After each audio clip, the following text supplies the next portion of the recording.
Welcome back. We're here to preview the final Premier League game of the weekend between West Ham and Man United. Now we'll start with the visitors. Back-to-back wins, scoring three in each.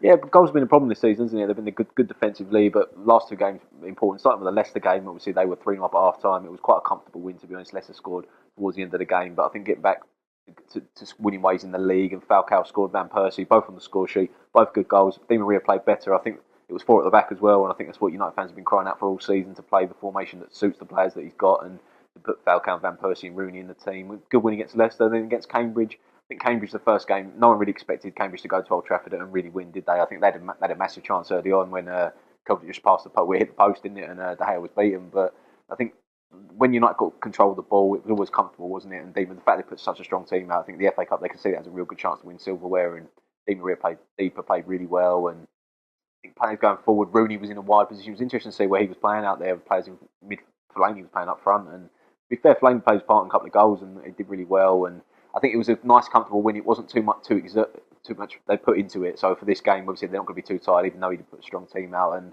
back-to-back wins important, and this gets to the stage of the season now where wins are the name of the game. You have to start winning games, and they've done that the last 2 weeks. So Definitely, yeah. And you look at the table now; it's quite an interesting league table between Chelsea and Man City, the two teams that are above them in the table. They played out a draw, probably the best result United could have hoped for. You look at the table now; they're 10 points behind Chelsea. I mean, you can't see them. I mean, they might be able to get above City for the second place. I mean, that's only 5 points, but to claw back 10 points, Chelsea would really have to mess it up, and United would have to have an amazing sort of rest of the season. But I think that they'll be more worried about looking over their shoulders than looking up. I mean, I think they'll sort of take a third place or maybe a second place if they can get that. But I think the winning title is a bit out of their hands. But you look below them, Southampton. I know they lost last week, but they're only a point behind, and they've got some decent fixtures coming up. Southampton as well. And you look at the other teams, the three behind that: Arsenal, Spurs, and Liverpool. They are all playing really well at the moment. I know, obviously, Arsenal and Spurs play each other in this game, and if Arsenal win that and Southampton win their game, United will be down in fifth by the time kickoff comes. So there'll be a lot of pressure on them going into this game, and it's not an easy one at West Ham, but Liverpool as well, they're playing a lot better. Obviously, they've got the Merseyside derby, so if they win, if all three of those sides win, there's going to be a lot of pressure on United here, because the race for the sort of third and fourth places looks really open.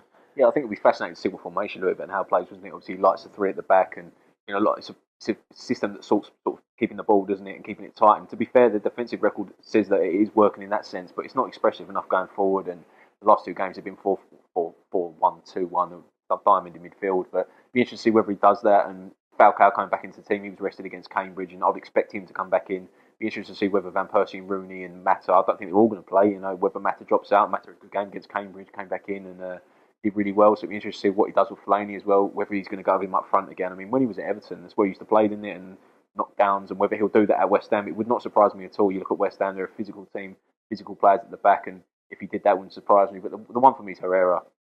I know it's a big issue with United fans at the moment, how he cannot get into that team. He's a wonderful footballer, and he just can't seem to get a look in, even in the cup or the league. He come on last, it gets Cambridge 20 minutes, and he's such a good footballer, and he's the type of player you need in there to keep the ball. And I know it's a big issue at the moment, and the fact that he's not playing is there's something going on there. It's behind the scenes. You can just see that that's the reason, but it would be interesting to see his team selection, that's for certain. Definitely. And obviously, I think he must be quite happy with the squad. Not much in January. There was that weird move for Kellett, from Bolton. Yeah. He's only played one game in the Championship for Bolton, been on loan at Plymouth. So yeah, it's a weird one, but obviously I think they'll probably spend a lot of money in the summer. But moving on to West Ham, they come into this game. It's not an easy game for United. West Ham, they're decent at home, but last time they went to Liverpool, it's a 2-0 defeat. It wasn't their best performance, but their away form this season has not been great. I don't think they've kept a clean sheet in any away game, and with Allardyce's teams, you'd usually expect them to be quite hard to break down on the road, but they haven't managed to keep any side out when they've gone away from home, so that's quite interesting. And I think the Liverpool game, Liverpool, they did deserve to win that game. They had a lot more shots. Obviously, there's two quality finishes that settled it from Sterling, and obviously Sturridge coming back. The Anfield was just completely lifted by Sturridge coming off the bench, and when he scored his goal as well, everyone was just rooting. So there's so much, sort of Liverpool passion in the stadium at that point, and it was really difficult for West Ham at that stage. But it's not the worst defeat, and they come to this eighth in the table, so they're still in the maybe on the outside chance of maybe getting in the top four. But it was a disappointing defeat at Liverpool, but first defeat in 7, I think, first one of the year. So on the whole, it's been pretty good recently. Yeah, it's been good form, like you mentioned. Their away form's not been too great, but at home they've won 7 times in the league. They've only lost 3, and given some good teams, good games this season. A bit City at home early in the season, didn't they? And well deserved to win that game. And it's just talking about the team section for United. I'm interested to see what West Ham do up front. They've got a lot of options, haven't they, in midfield? I mean, people like Amafitano, he can't get a start at the moment, but whenever he comes in, he seems to play well, doesn't he, at the back? I think Jenkinson and Tompkins are possibly injury doubts for this game. You're interested to see whether, Guy Demel will come into that, obviously, and James Collins will come back in with Winston Reid, who obviously stayed at the club with much speculation that he was going to leave. And it's a big game, isn't it? You can just see it's one of those where West Ham are they're not going to finish in the top four. But if they can get a Europa League place, it's a great season for them. Obviously, they've got their new stadium coming, haven't they, in the future, and a lot of money to be made there. If they're in Europe, that's important. I mean, not too long ago, they were struggling at the bottom of the table, weren't they? Now they're pushing high up, and it's always a bit special. West Ham against United, West Ham against Man United. You can just see it. There's a lot of sort of bitterness behind the scenes. There's been some good games down the years, and it should be a really good game. Yeah, I think it'll be a great game. So what's your score prediction?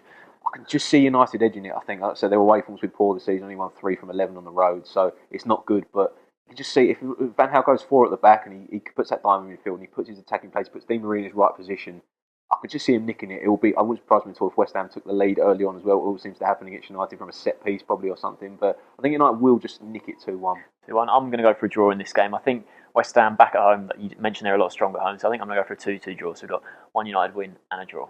Thanks for watching.